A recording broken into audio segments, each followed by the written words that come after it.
Assalamualaikum warahmatullahi wabarakatuh. Perkenalkan, nama saya Siti Fadila dengan NIM 240002213. Saya dari Prodi Administrasi Pendidikan Fakultas Ilmu Pendidikan. Tujuan saya membuat video ini adalah untuk memenuhi salah satu tugas matkul kuliah komunikasi organisasi, yang dimana menjelaskan tentang konsep dasar komunikasi. Teori yang paling terkenal mengenai ilmu komunikasi yaitu dari Latsfeld yang berbunyi who share what, in which channel, to whom, with what effect. Who yaitu siapa yang memberikan informasi tersebut atau disebut sebagai komunikator. Kemudian ada share what yaitu message-nya, pesan apa yang akan disampaikan. Kemudian ada in what channel yaitu media apa yang digunakan di dalam proses komunikasi tersebut. Kemudian ada to whom yaitu kepada siapa informasi tersebut disampaikan, bisa disebut sebagai komunikan. Kemudian ada with what effect yaitu efek apa yang ditimbulkan dari proses komunikasi tersebut. Baik, saya akan melanjutkan penjelasan mengenai konsep dasar komunikasi. Secara sederhana, komunikasi itu adalah proses penyampaian ide ataupun secara umumnya disebut sebagai informasi dari seseorang yang kita sebut sebagai sumber atau komunikator. Jadi, proses penyampaian ide, informasi, pikiran, perasaan dari satu orang atau sekelompok orang kepada orang lain atau kelompok lain, yang artinya terjadilah interaksi kedua belah pihak tersebut sehingga informasi, ide, pikiran sampai kepada lawan bicara. Itulah yang dinamakan sebagai proses komunikasi. Dalam proses komunikasi ada dua perantara, yang dimana ada kotak pertama yaitu berisikan seorang pengirim pesan atau disebut sebagai komunikator, dan di kotak kedua itu ada penerima pesan atau disebut sebagai komunikan. Dimana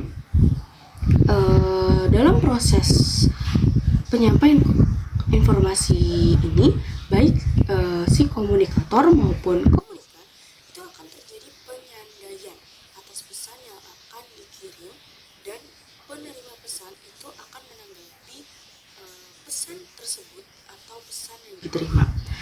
Kunci keberhasilan komunikasi yang efektif itu berada di tangan seorang komunikator. Maka wajib sebagai seorang komunikator itu untuk mengenali siapa lawan bicara, kepada siapa pesan ini akan disampaikan, bagaimana strukturnya, pendidikannya, kelompoknya, dan bahasanya. Maka sebuah komunikasi itu memang sangat ditentukan oleh siapa kita sebagai seorang sumber atau sebagai seorang komunikator. Jadi keberhasilan itu sangat ditentukan oleh kehebatan komunikator dalam penyampaian pesan, pengkreatan informasi, pendesainan informasi yang akan disampaikan, dan mengenali siapa lawan bicara kita yang akan menerima pesan tersebut. Bagaimana dengan umpan baliknya? Umpan balik ini adalah respon yang akan diterima oleh penerima pesan kepada pengirim pesan setelah proses penyandaian terjadi dengan melewati berbagai macam gangguan. Dengan melihat media yang digunakan, itu efeknya bagaimana? Jadi proses ini yang dinamakan umpan balik, sesuai atau tidaknya, sehingga adanya informasi A, maka informasi yang akan diterima oleh si komunikan itu adalah informasi A juga, maka komunikasi akan menjadi efektif. Selanjutnya yaitu ada unsur-unsur komunikasi. Yang pertama, komunikator atau pengirim pesan, dan banyak lagi istilah-istilah lain yang dapat diartikan sebagai sumber informasi. Mereka adalah seseorang yang menjadi sumber informasi yang ingin menyampaikan suatu pesan, ide, ataupun pikiran dengan cara menyandingkan pikiran. Yang kedua yaitu adalah pesan. Menurut teori ilmiah, pesan itu adalah produk fisik aktual dari penyandaian oleh komunikator atau pembicara. Bentuknya itu bisa berupa tulisan, gerakan, bisa verbal, ekspresi wajah, apapun itu bentuknya. Karena komunikasi tidak hanya berupa kata-kata saja.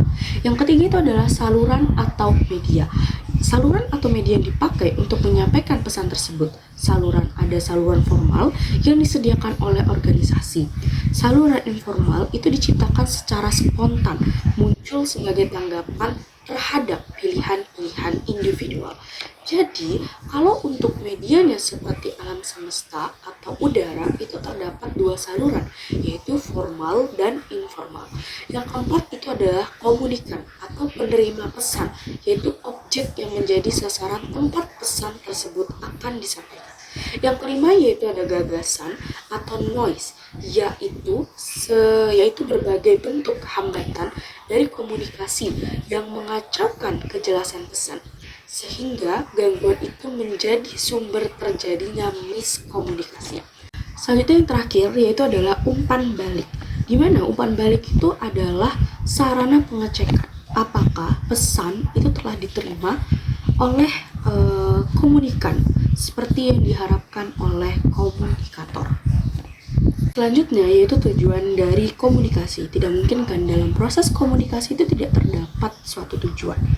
Ya, tujuan komunikasi secara umum dalam situasi tertentu, komunikasi yang dimaksudkan atau ditujukan untuk membentuk pengetahuan, membentuk sikap, membentuk pendapat, ataupun tingkah laku antara seseorang atau sejumlah orang dalam rangka merubah pikiran, merubah informasi, merubah wawasan sehingga adanya efek tertentu.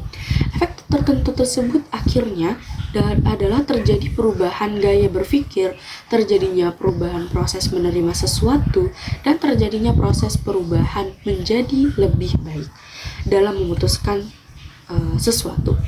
Karena dengan adanya pengalaman komunikasi itu akan mengekspresikan yang membuat Anda menjadi lebih paham, lebih mengerti menghadapi sesuatu, bagaimana menghadapi masalah, bagaimana bersikap bertemu seseorang, dan bagaimana bertingkah laku terhadap orang yang lebih tua.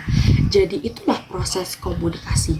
Dan melalui proses komunikasi ini kita belajar yang intinya semuanya adalah komunikasi terjadi perubahan wawasan, terjadinya perubahan pengetahuan, dan itulah tujuan besar dari proses komunikasi. Selanjutnya yaitu fungsi-fungsi komunikasi. Di dalam suatu proses komunikasi itu pasti terdapat beberapa fungsi. Yang pertama yaitu sebagai media ekspresi, aksi, interaksi, nilai-nilai manfaat, dan keluhuran budi dan budaya. Contoh komunikasi menggunakan ekspresi wajah itu seperti ungkapan melalui perasaan, seperti sedang sedihkah, marahkah, bahagiakah, dan lain sebagainya. Yang kedua itu adalah proses aktivitas pengembangan kreativitas dan inovasi pengetahuan. Yang ketiga, sebagai proses transfer atau pemindahan pengetahuan, informasi, dan wawasan dari satu orang kepada orang lain. Yang keempat, yaitu sebagai evaluasi efektivitas proses komunikasi. Yang kelima, yaitu sebagai pengendalian penguasaan lingkungan. Jadi dapat disimpulkan bahwa fungsi dari komunikasi yang pertama itu adalah untuk membuat persepsi sikap dan perilaku termasuk pengetahuan persepsi sikap orang lain.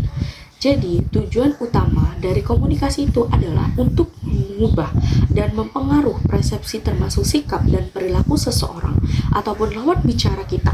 Dan yang kedua, tujuannya adalah untuk dijadikan sebagai alat menyatukan aktivitas. Yang ketiga, komunikasi dalam organisasi ini adalah untuk mencapai tujuan dari lembaga atau organisasi itu tersendiri.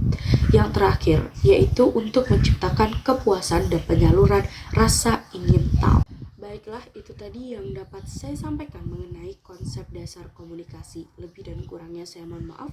Saya akhiri, wassalamualaikum warahmatullahi wabarakatuh.